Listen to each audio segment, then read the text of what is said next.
Will Smith was the star of the show. Benny Medina and Jeff Pollock were, it was based, I guess the credit says based on a format by, so it had a lot of personal importance to Benny Medina because he considered it a little bit of his life story. So I kind of inherited them. And then I was working with a rapper, right? Rappers have posses. And so I had a whole posse to deal with.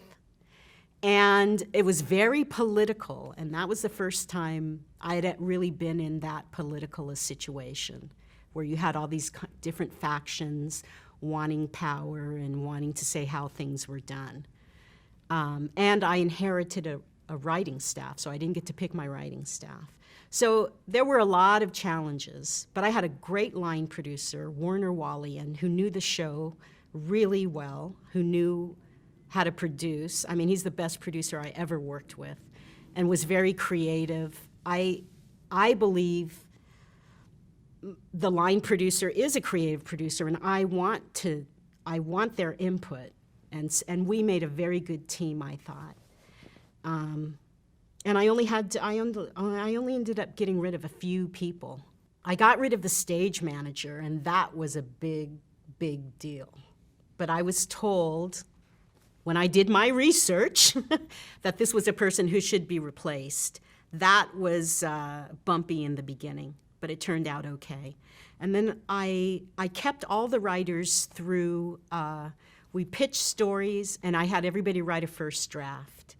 And then there was one writer that I did want to get rid of, but it was very political. So I had to be very careful about how I did it. And I felt the reason, even though it's a political situation, really, I want to get rid of the writer because the writing isn't up to par. So, so when I said I wanted to get rid of the writer, the network, he had connections at the network, so they were against it. So then I said, well, let me do this. Let me send you the drafts. I said, I never send out first drafts, but I'm going to send you everybody's first draft, so that way nobody's being penalized. And you tell me. And then I ended up, it worked out, because that's legitimately what it was. And I had a great staff on that show. It was a great crew, great staff. There was a lot of us against them because I think, you know, it was Will's first experience doing a television show. He came from the music industry. In the music industry, he can do whatever he wants, you know, and he's huge. So he didn't really like some lady telling him what to do so much, you know. But I think as he gained confidence in the material, I think even though it was a difficult process, and it was a difficult process, there was a lot of arguing about what it should be and what the line should be and this and that. But he also has very good comedic instincts. He's very naturally funny. And we made a really good team. I think the shows we did, even though sometimes it was hard, they were good shows. He wanted to do the issue shows. I don't do issue shows, and so that was part of the problem. Sometimes he wanted to use slang that was so, you know, nobody would get it. So we had arguments about that sometimes. He had certain things, you know, he wanted to have a say in what everybody did, what all the actors did. So he thought, you know, if he thought Uncle Phil as a black man should this or that, you know, then he would speak up about it. So he was allowed to give notes in a way that nobody else gave notes. And I think that made the other actors a little bit uncomfortable, you know, to have somebody, especially because, again, you're dealing with actors who've been around. James Avery is a very good stage actor. He's been around. Janet Hubert Whitten was a Broadway dancer. These are people who have been around the block, and they're used to things working a certain way, and it didn't work that way with Will. You know, it was all about Will.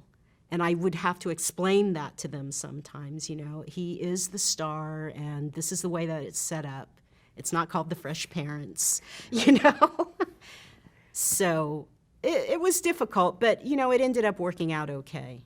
In the end, you know, he didn't give a lot of notes, to tell you the truth. In the beginning, he did. And his posse also wanted to have a say. And the network was like, no, you have to fight them. And Quincy Jones, who was the production company, you know, I really was kind of stupid, I have to say, because he had set it up for me where I wouldn't have their input. And then I said something, and I can't remember what it was, but it kind of opened the door. And then I just said, let them have input, you know? I'm going to make them read all the outlines because it's a lot of work. And once they see how much work it is, they're going to have less input. And that's how it worked. I just said, you know, here's the outline, read the outline, what are your notes? And then it just kind of, and it worked out okay. And was the posse experience, did they have television experience? Did they have music experience? Or were they just friends? Some of them had music experience. Most of them did not have television experience. Some of them ended up being good writers, you know, because I did have a couple of them in the room. And some of them were dancers and, you know, different people who, I don't know who they were, but they were around. And, you know, that's something that he needed.